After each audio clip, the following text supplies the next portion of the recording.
DJ Kanchan Raj Hajipur Vaishali.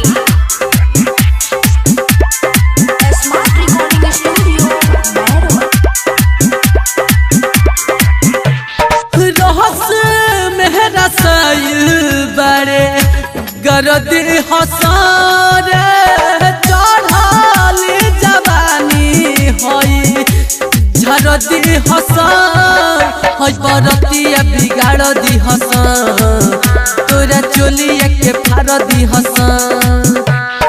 रहस मेहरा cell बड़े गरदी हसारे चढ़ाली जवानी होई झरदी हसा होई बरतिया बिगाड़ दी हसा तोरा चोलिया के फाड़ दी हसा होई बरतिया बिगाड़ दी हसा तोरा चोलिया के फाड़ दी हसा।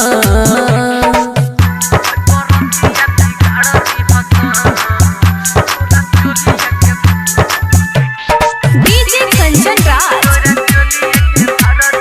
Hajipur Vaishali.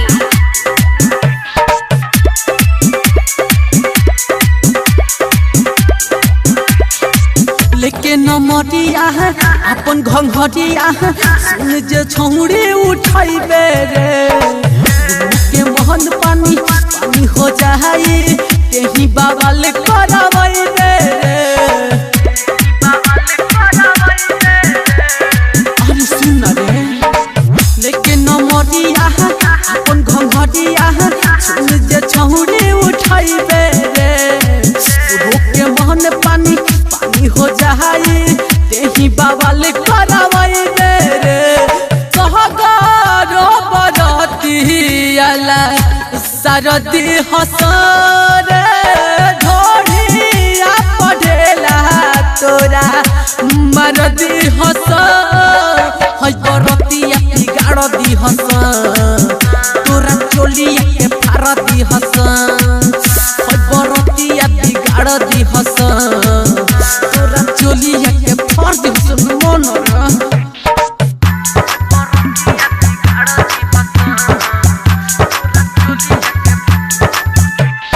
DJ Kanchan Raj Hajipur Vaishali. Smart recording studio